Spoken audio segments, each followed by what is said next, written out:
We're here with AJ, and this is Piers from Team Good. AJ, what did you do today? I came first in Geelong Regionals. Cool, and what deck did you play? I played Hand Trap Invoked deck. Cool, so I guess we'll get into the list. Yeah, so essentially I'm playing 3 of the best cards. Because it just like adds you the fusion, so it's really good. It just, you get too much advantage. Did you get Ash much today? I did, but then like I had the spellbook engine, so like I could send this to the grave and then draw 2, so your opponent just like negs like really bad. And then I drew into Invocation pretty often as well. Did you ever win without that card? Yeah, I won last couple of rounds, like, because I just used scapegoats and just like beat them down with like link monsters, so that's pretty cool. I played this one because sometimes like with the spellbook engine, like you just need a 1 card to draw 2. So in like some situations where you can't have access to Alistair to discard him to the send him in grave to draw 2, you just want to search with secrets, search Blue Boy, then Blue Boy gets the knowledge, and then you draw 2. So it's pretty cool. Did I get Ash much? Not really, actually. Yeah, I didn't really get negated. I'm not sure why. But that guy's better like after you establish a Macabre as well, right? Yeah, it depends on the situation. Like sometimes like turn 1 you don't draw into anything and you can only like do this to draw 2. So it's Right. like, it's kind of like a Desires, but you use your normal. It's not too bad if you have like hand traps to back it up. I played like 3 Ash because you have to.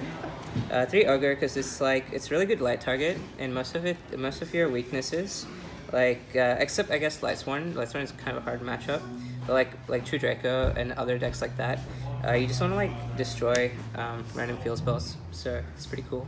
ABCs as well. Then you play 3 of this because it stops like Electromite. It stops everything. I think people know this by now. So that's like monsters. That's like almost no monsters. How can you only have 2 ultimate effect tables? A good question. What about those Ghost Ogre rarities? We'll find out. Maybe in the future I'll upgrade. Right now I'm not very committed to this game. Aren't you rich? I don't want to waste money. So I play like 3 Meltdown and 3 Terraforming. I think that's obvious. And then you play 2 Invocation. I wanted to play 3, but I didn't have space, and I thought 2 was good enough. Like some scenarios, like people negated my Invocation too much, so I wasn't able to like recycle Alistair and get it. And I was just relying on tokens from Scapegoat. How did you get negated?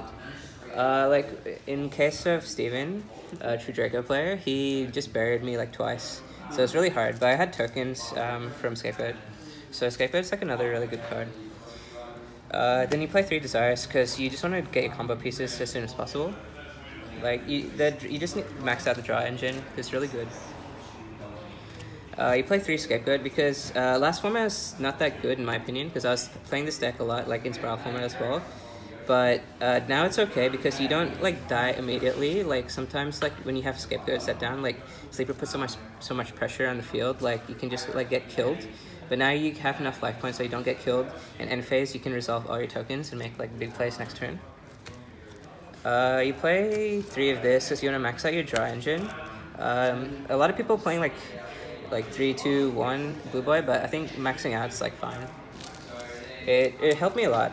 Like most of the reason like I won today is because my opponents, like they didn't have as a consistent deck in my opinion personally as me, so I think that's right. I mean, it's basically a pot of greed in this deck, right? Yeah, it's really good. And then I'm playing 2 Chalice because I think it was like my last 2 cards as well.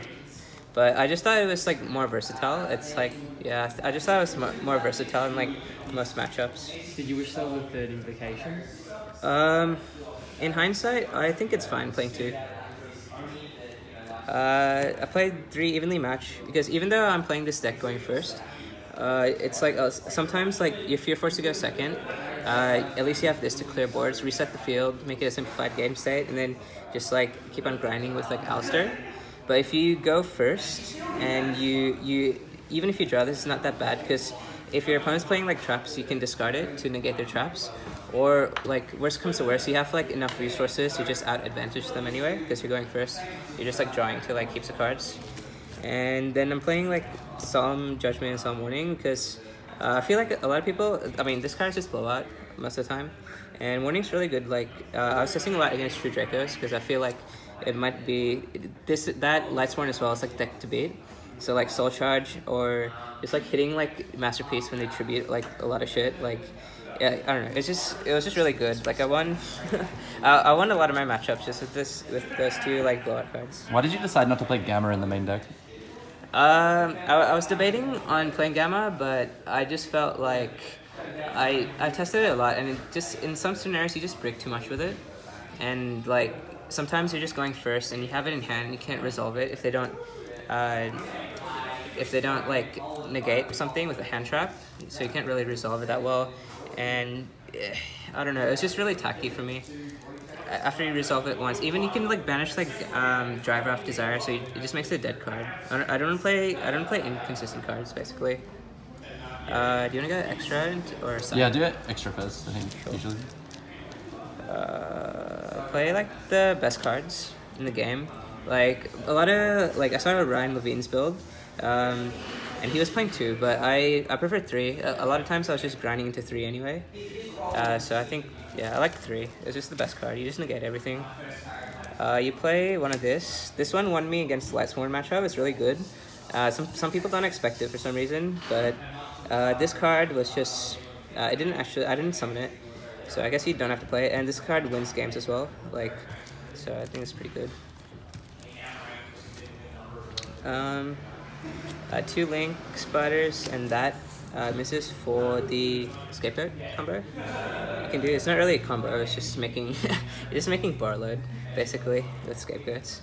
So it's pretty good. And then it frees up your space, so you can like a lot of times like in the mid game, you have like access to invocations.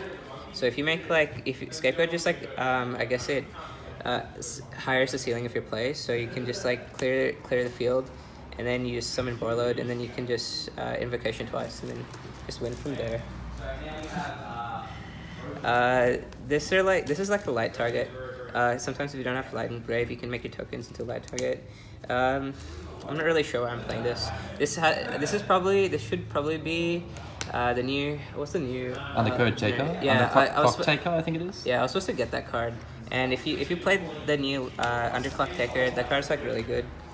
People should look into it. Why is that card good in Invoked? Because you can it's generic, so you can use sometimes you want to you have a fusion, and then you have like Alistair, you want to normal summon, get invocation, and then you want to just like free up the field and make into another.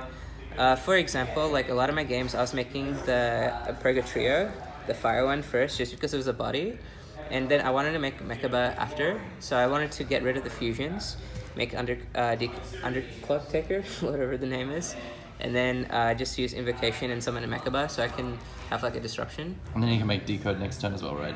Yeah, it's just really good. And then Ningurusu, token plays, came up once, I think. Decode came up once as well, and actually I don't think I summoned this. And Farewell, a lot of people didn't see this coming, like against True Draco. My opponent could have won the game, but he didn't decide to negate this summon, I think, of this card. And so I just like used all my tokens, summon it, and just used it as a beater. Yeah, so it's pretty. This deck is pretty much Mechaba and its friends beating down on you. I guess we'll go into side. I'm playing 3 Chaos Hunter because I think Trickstar is a hard matchup. I'm kind of lucky, I guess I didn't play any Trickstars today. Just had it against Lightsworn as well. Yeah, I didn't draw it against Lightsworn, and one time I drew it against Lightsworn, I drew it a turn too late, I think, and I lost that game. But I think I won that match, so it's fine. No, actually, we drew that time. So it's my only draw. I went X6. 601. 601, yeah. So 6 wins and a draw, to clarify. Yeah. So this card is really good against ABC as well. Like they'll make like awkward, like they'll make Ancient Fairy, and they want to get like summon Buster. But if you summon this, they have to make awkward plays to get out Buster, and most of the time they can't even get out Buster because of that. It's good against Lightsworn, it's good against Trickstar. I think people should look into playing it if they aren't. DD Crow, because I just wanted to follow like a rule of 5. I just wanted to get a chance of drawing into one of these draw cards against ABC, because I feel like that matchup sometimes can be threatening. Yeah, so System Down is mainly for ABC, and DD Crow is a versatile against like Lightsworns, so I guess that's there. This is just for True Draco, and also I guess like Paleo or like decks that have like a lot of back row. Even pendulums actually. Yeah, it's just generically good card. Two scolding. If I wanted to solo it, like if I know I'm going first, I'll decide at like evenly matches, put scoldings in. What third card do you put in? Hey. What third card do you put in? Just depends on the matchup. Yeah, it depends on the matchup. Yeah, you can put any third card, but like I'm pretty sure I covered like all my matchups, so you can put whatever third card you want going first.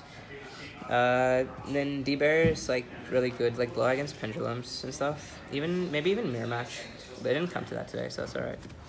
And then I played like 2 Typhoons. I felt like a lot of True Draco, even pendulum players, they'll have like a scale, or they'll have like the diagram, and then they'll try to resolve like a card like Heritage to draw 2, or pendulums might like resolve another scale, so you can use Typhoon to stop their plays. It didn't come up. It came up like as an MST for most of the tournament, but I feel like this has a lot of value because a lot of people also like going first to going to Imperial Order, and this deck just like gets shut down. Like you play, the majority of the deck is just spells, so if they Imperial Order you, like you just auto lose. So, and also this card is good. Yeah, it's just good against like everything else. You can just use it in MST. Like you could play Twin Twister, but you're discarding cards, and I don't think this deck can really afford to discard cards. You just want cards to keep on negating with Makaba and keep getting your advantage up. Cool. Yeah. Any other comments or shoutouts? I guess shoutouts to Team Gun. My boys, Honor Geezer came 3rd place. I destroyed him as well. And our boy Stephen Ladd, the Draco player, who might give us a deck profile later. And, He's very upset that he lost to AJ. And Pierce Sinclair as well, the cameraman. He's a team captain. So. Yeah, I'm not going to turn that to my face. Hayden Matthews? Yeah, Hayden Matthews, because he was telling me about consistency, about building a deck. And yeah, I think that's it. Alright, thanks AJ. Thanks.